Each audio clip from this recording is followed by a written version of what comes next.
ఓం నమఃశివాయ. మనమందరం నిత్యం గుడికి వెళ్తున్నాం, భక్తితో పూజలు చేస్తున్నాం. కాని కష్టాలు మాత్రం తీరడం లేదు.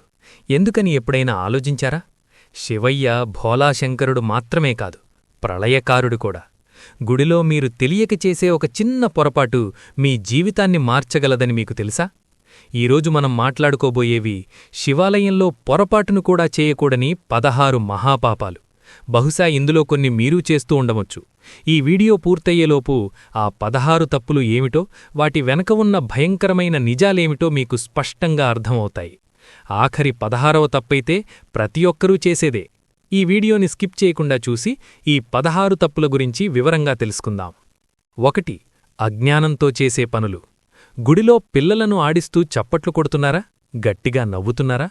పరమేశ్వరుడి తపస్సును భగ్నం చేసిన మహాపాపి మీరే.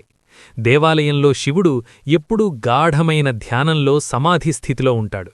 గర్భగుడి ఆవరణలో గట్టిగా మాట్లాడడం, చప్పట్లు కొట్టడం లేదా చిటికలు వేయడం వల్లే ఆయన ఏకాగ్రతకు భంగం కలుగుతుంది.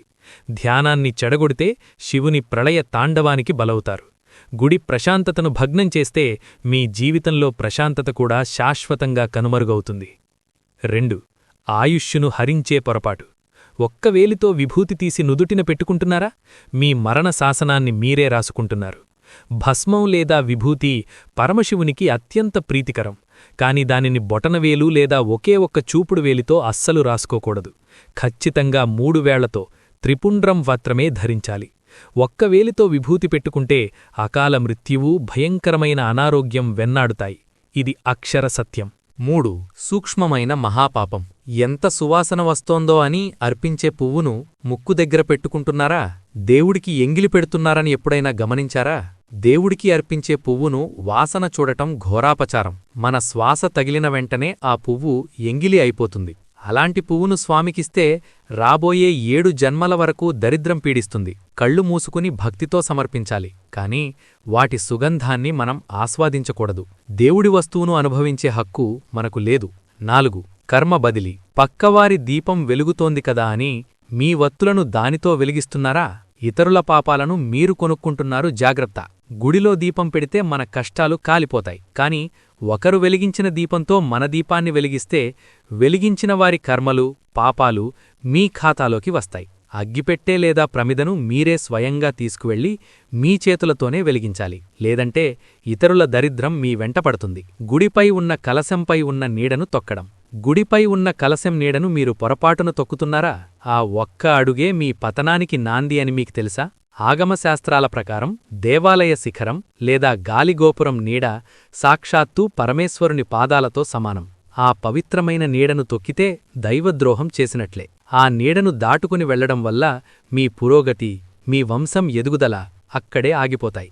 గుడి బయట నడిచేటప్పుడు ఎప్పుడూ శిఖరం నీడ మీ మీద పడకుండా జాగ్రత్తపడండి. వ్యక్తిగత సంభాషణ. గుడిలో కూర్చుని మీరు ప్రశాంతంగా మాట్లాడుకునే మాటలు మీ ఆయుష్షునే కరిగిస్తున్నాయని ఎవరైనా చెప్పారా? గుడిలో కాసేపు ప్రశాంతంగా కూర్చోవాలి, కాని అక్కడ కూర్చుని ఇతరుల గురించో, ఇంటి కష్టాల గురించో, బంధువుల గురించో గుసగుసలాడితే ఆ ప్రదేశంలో ఉన్న సాకారాత్మక శక్తంతా నాశనమవుతుంది. గుడిలో కూర్చున్నంతసేపు కేవలం ఓం నమఃశివాయ అనే పంచాక్షరీ మంత్రం జపించాలి, లేదంటే ఇతరుల పాపాలు కూడా మీ నెత్తిన పడతాయి. 7. దర్శనం పూర్తయిన తరువాత చేసే పని. గుడి నుండి బయటకు మీరు వేసే అడుగులే మీ ఇంటికి దరిద్రాన్ని మోసుకొస్తాయని గ్రహించారా? దర్శనం పూర్తయిన వెంటనే శివలింగానికి వీపు చూపిస్తూ వెనక్కి తిరగకూడదు. దేవుడికి వీపు చూపడమంటే ఆయన అనుగ్రహాన్ని తిరస్కరించడమే. కనీసం 7 అడుగులు దేవుడివైపే చూస్తూ వెనక్కి నడిచి ఆ తరువాతే తిరగాలి. 8. శివాలయం నుండి బయటకు వచ్చే ముందు చేసే పని. దేవుడికి మొక్కేసి నేరుగా ఇంటికి వచ్చేస్తున్నారా? అయితే మీ పూజంతా బూడిదలో పోసిన పన్నీరే. శివాలయం నుండి బయటకు వచ్చే ముందు చండీశ్వరుడి వద్ద చేతులు దులుపుకోవడం లేదా 3 సార్లు చప్పట్లు కొట్టడం తప్పనిసరి. మనం గుడి నుండి ఎలాంటి పువ్వులు, మట్టిని తీసుకువెళ్లడం లేదని ఆయనకు చూపించాలి. ఇది చేయకపోతే గుడిలో చేసిన పూజాఫలం మొత్తం అక్కడే ఉండిపోతుంది. 8. శివుడికి మారేడు దళాలు సమర్పణ. భక్తితో దేవుడికిస్తున్న ఆకులే మీ పుణ్యాన్ని ఖర్చు చేస్తున్నాయని ఎవరైనా చెప్పారా? శివుడికి మారేడు దళాలు ప్రాణం.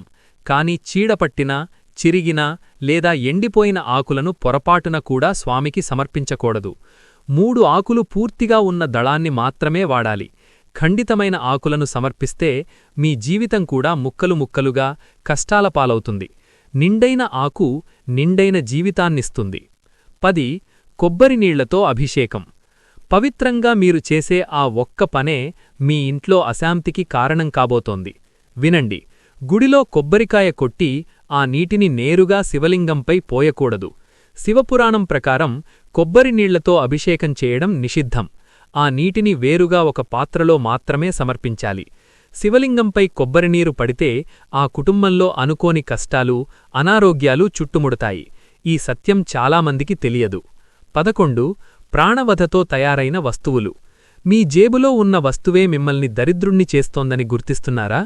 జంతువుల చర్మంతో చేసిన పర్సులు, బెల్టులు ధరించి శివాలయ గర్భగుడిలోకి వెళ్లడం మహాపాతకం. అపవిత్రతను దేవుని దరికి చేర్చిన పాపం మీకు చుట్టుకుంటుంది. ప్రాణవధతో తయారైన వస్తువులు ధరించి కరుణామయుడి ముందు నిలబడితే ఆ స్వామి ఎలా కరుణిస్తాడు? గుడి బయటే వాటిని వదిలేయండి. మీ దేహాన్ని, మనస్సును మాత్రమే లోపలికి తీసుకువెళ్ళండి. 12. నందీశ్వరుడి అనుమతి. గుడికి వెళ్లగానే నేరుగా శివలింగాన్ని చూస్తున్నారా? అయితే మీరు దేవుడి కంటికి అసలు కనపడనట్లే. నందీశ్వరుడి అనుమతి లేకుండా శివదర్శనం చేసుకుంటే ఆ పూజకు ఎలాంటి ఫలం దక్కదు. ముందుగా నన్విని దర్శించి ఆయన చెవిలో మీ కోరిక చెప్పి ఆ 2 కొమ్ముల మధ్య నుండి మాత్రమే శివలింగాన్ని దర్శించుకోవాలి. ఈ రహస్యం పాటించకపోతే మీ కష్టాలు ఎప్పటికీ తీరవు. దేవుని దర్బారులో ఇదే మొట్టమొదటి నియమం. 13. ఇతరుల కీడుని కోరడం. శివాలయం అత్యంత శక్తివంతమైన ప్రదేశం. దేవుడి ముందు నిలబడి ఇతరులకు కీడు జరగాలని కోరకూడదు. అది దైవద్రోహం కింద లెక్క. గుడికి వెళ్లి ప్రశాంతతను వెతకాలి కాని పగలు ప్రతీకారాలతో పాపాలను ఇంటికి మోసుకురాకూడదు. 14. పసుపు కుంకుమ సౌభాగ్యానికి ప్రతీకలు. కాని శివలింగం వైరాగ్యానికి సంకేతం. అమ్మవారికి పసుపు కుంకుమలు సమర్పించాలి కాని పొరపాటున కూడా శివలింగం మీద చల్లకూడదు. చల్లితే వైవాహిక జీవితంలో భార్యాభర్తల మధ్య ఊహించని అల్లకల్లోలాలు వస్తాయి. తెలియక చేసిన ఈ తప్పును వెంటనే సరిదిద్దుకోండి. అభిషేకానికి భస్మం మాత్రమే వాడండి. 15. సోమసూత్రం. శివలింగానికి అభిషేకం చేసిన పవిత్ర జలం బయటకు వెళ్లే మార్గాన్ని సోమసూత్రమంటారు. ప్రదక్షిణ చేసేటప్పుడు దానిని ఎట్టి పరిస్థితుల్లోనూ దాటకూడదు. దాటితే మహాపాపం. సగం ప్రదక్షిణ చేసి ఆ జలాన్ని కళ్లకు అద్దుకొని వెనక్కి రావాలి. ఈ చిన్న నిజం తెలియక ఎందరో తమ పుణ్యాన్నే నాశనం చేసుకుంటున్నారు. దైవానుగ్రహం దూరం చేసుకుంటున్నారు. 16. నందిని దాటి వెళుతున్నారా? మీ దరిద్రానికి అదే కారణం కావచ్చు. శివలింగానికి నందీశ్వరుడికి మధ్యలో నుంచి ఎప్పుడూ నడవకూడదు. పరమశివుని కరుణాకటాక్షాలు ఎప్పుడూ నందిపైనే ఉంటాయి. ఆ పవిత్రమైన బంధాన్ని తెంచే హక్కు మానవులైన మనకు లేదు. అలా మధ్యలోంచి వెళితే సాక్షాత్తు శివాజ్ఞను ధిక్కరించినట్లే. మీ ప్రార్థన దేవుడికి చేరకపోవడానికి ఇదే మొదటి కారణం. ఈ తప్పు మీరు ఇక ముందు అస్సలు చెయ్యకండి. ఇప్పటివరకు మనం చెప్పుకున్న ఈ 16 మహా అపచారాలలో మీకు తెలియకుండా మీరు ఏ తప్పు చేశారో మీ మనసును మీరే ప్రశ్నించుకోండి. శివుడు కరుణామయుడు. పశ్చాత్తాపంతో క్షమాపణ కోరితే ఖచ్చితంగా క్షమిస్తాడు. ఈ అద్భుతమైన నిజాలు 10 మందికి తెలియజేయండి. ధర్మాన్ని రక్షించినవారవుతారు. మరొక అద్భుతమైన ఆధ్యాత్మిక విషయంతో మళ్ళీ కలుద్దాం. సర్వే జనా సుఖినో భవంతు. ఓం నమః శివాయ.